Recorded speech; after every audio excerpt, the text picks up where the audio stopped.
In the shadow of Mount Olympus, in an age when gods ruled from the heavens and mortals trembled beneath their storms, there lived a warrior whose fury would one day shake the pillars of creation itself, Kratos, the Ghost of Sparta. Born in the disciplined heart of Sparta, Kratos was molded by battle from childhood, trained to feel neither fear nor mercy, only the pulse of war. He rose from a mere soldier to the youngest Spartan captain in history, his command unmatched, his voice enough to silence an army.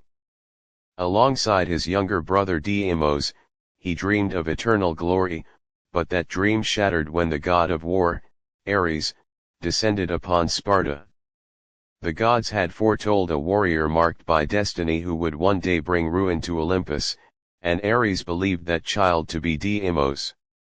When Kratos fought to protect his brother, the god's divine strength crushed him like dust, and in a flash of fire, Deimos was gone, taken to the depths of the god's realm.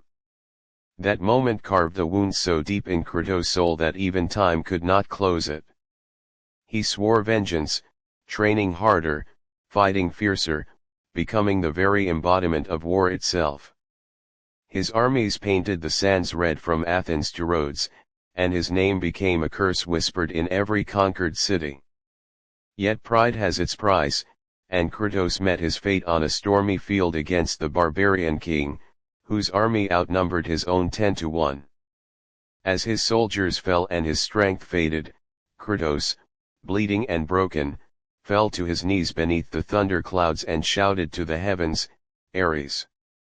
Destroy my enemies and my life is yours." The sky tore open with a roar. Flames rained from the heavens as Ares himself descended, a monstrous figure wreathed in fire, eyes burning like molten gold. He granted Kratos what he wished: vengeance and power. In that instant, the chains of fate clamped shut. The blades of chaos were seared onto Kratos' arms, the metal fusing with his flesh, each link binding him to servitude. With his enemies annihilated, Kratos rose reborn not as a man, but as the living weapon of a god. Under Ares' will, he razed villages, burned temples, and slaughtered thousands in the name of divine conquest. His blade never rested, his soul never healed. His wife, Lysandra, and his daughter, Calliope, prayed for his return, pleading for the men within the monster to come home. But Ares saw their love as weakness. "Your family makes you human," he thundered. "And I will make you a god." In blind obedience, Kratos led one last assault on a village devoted to Athena, goddess of wisdom, Ares' eternal rival. Driven by bloodlust, he stormed the temple, his blades flashing like wildfire, cutting down every living soul. When silence fell and the smoke cleared, he looked upon the bodies and his heart stopped. There, in the crimson ruin, lay Lysandra and little Calliope, lifeless, slain by his own hands. His scream shattered the heavens. The oracle of the temple appeared before him, her eyes glowing with divine wrath, and spoke the curse that would follow him forever: "By your own hands, the blood of your family stains your soul. Their ashes shall forever cling to your flesh, and in their memory, you shall walk the world as a ghost." The ashes of his wife and child burned into his skin, turning him pale as snow and marking him forever as the Ghost of Sparta. From that day forward, Kratos became both feared and forsaken, a man neither mortal nor god, but something in between, cursed by the heavens and haunted by his past. He renounced Ares, casting his blades into the sands of the desert and swearing vengeance upon the very god he once served. His cries echoed through the canyons like thunder, shaking even Olympus. Ares laughed, his voice booming from the clouds, "You are mine, Spartan. You will always be mine." But from the realm of the gods, Athena watched in silence. Her eyes burned not with hatred, but with fear, for she knew that this broken mortal, scarred and chained by destiny, would one day rise again, and when he did, Olympus itself would tremble beneath his wrath. As the sun bled over the horizon and the ashes of his past swirled in the wind, Kratos stood alone in the desolation, the weight of his curse heavy on his shoulders, whispering to himself the words that would define his fate: no god, no man, no fate will chain me again. And thus began the legend of Kratos, the mortal who defied gods, the warrior forged by betrayal, and the harbinger of a war that would shake heaven and earth alike. After casting his cursed blades into the sands of the desert, Kratos wandered the ancient lands as a broken shadow of the man he once was, haunted by the screams of his wife and child echoing in every breath of wind. Sleep brought him no peace, only visions of fire and blood, of their faces calling to him from the underworld. The gods watched him from Olympus, whispering among themselves, some with pity, others with fear, for a mortal who defies his master is a spark that can burn even heaven. Athena, goddess of wisdom, saw in him not a beast, but a weapon that might one day restore balance. She appeared before Kratos as the sun bled over the ruins of a temple, her voice calm yet commanding: serve the gods of Olympus, and your sins may be forgiven. Slay Ares, and your nightmares will end. The offer struck him like lightning. The very god who had cursed him, the one who made him a monster, was now his target. Kratos accepted, not out of hope, but vengeance. Under Athena's guidance, he embarked on a journey that would defy the will of gods and monsters alike.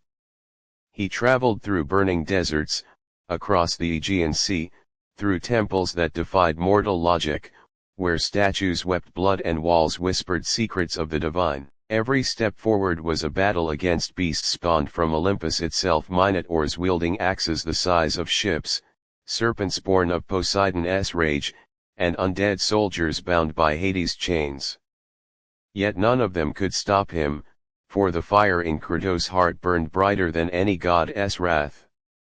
At night, he was tormented by visions, his daughter's laughter twisted into screams, his wife's eyes turning to ash before his own.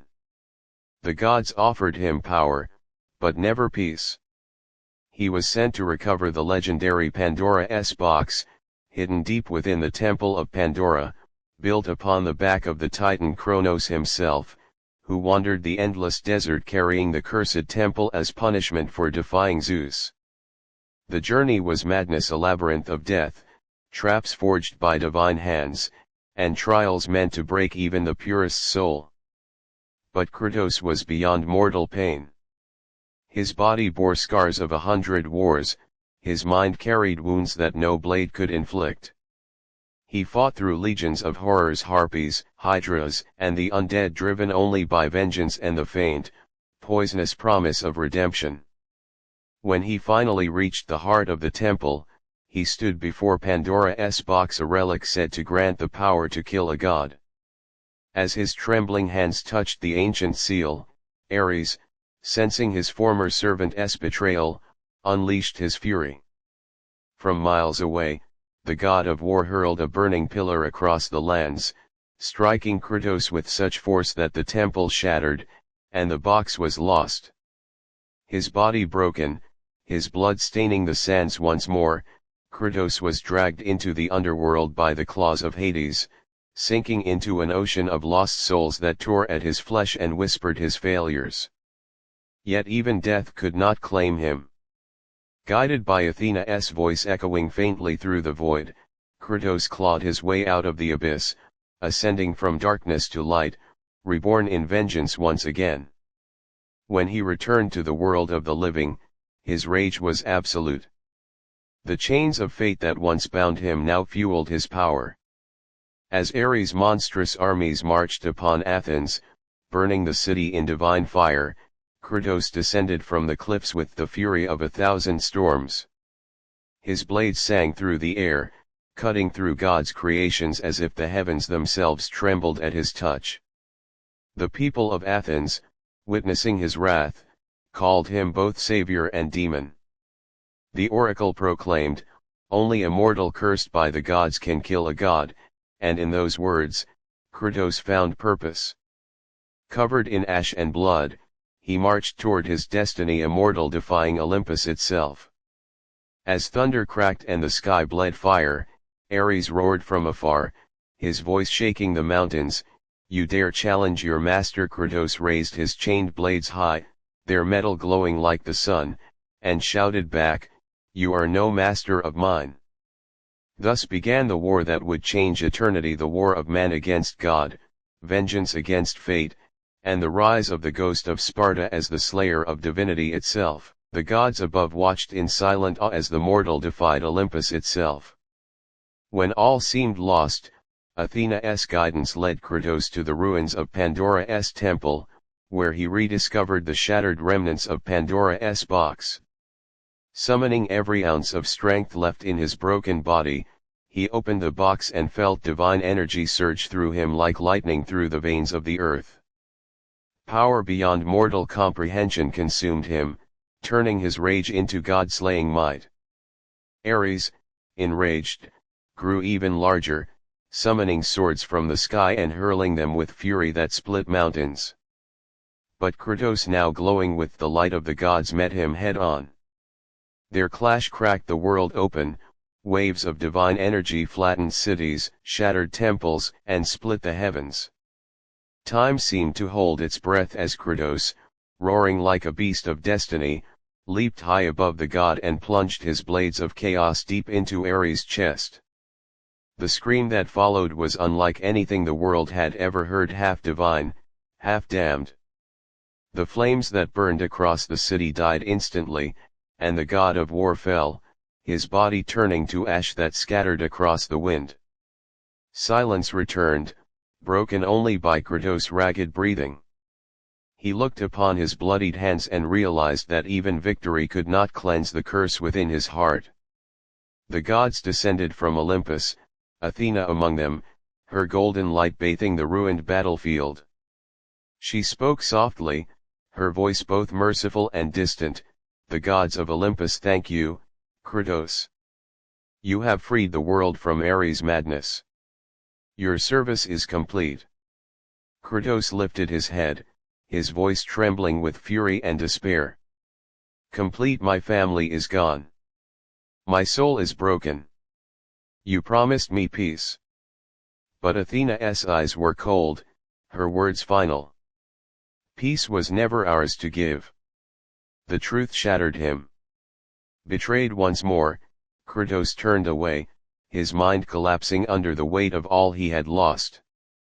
He climbed to the cliffs overlooking the Aegean Sea, the same place where he once called upon the gods, and whispered, "The gods of Olympus have abandoned me." As the storm gathered overhead, he spread his arms wide and stepped into the void, plunging into the dark waves below. For a moment, the world mourned his fall, but fate had other plans. Deep beneath the sea, as the light of life faded, Athena's voice called out once more, calm and eternal, "It is not yet your time, Ghost of Sparta." From the depths, a blinding golden light enveloped Kratos. The seas parted, and he was lifted to the summit of Mount Olympus itself, where a throne carved from obsidian awaited. "The throne of the god of war," Athena declared, "is yours now." As Kratos sat upon it, the fires of Ares reignited in his eyes, but this time, they burned with a new power, a god's fury born from mortal pain. The temples trembled, and thunder rolled through heaven as a new deity took his place among the immortals. Yet even surrounded by divine splendor, Kratos felt no peace, only the echo of the dead and the endless whisper of his past. The cameras slowly panned from his face to the vast heavens above as his voice echoed through eternity, "The cycle ends when I end it. The gods will learn what true war is." The screen faded to black, and the legend was sealed: Kratos, the mortal who killed a god, the ghost who became the god of war.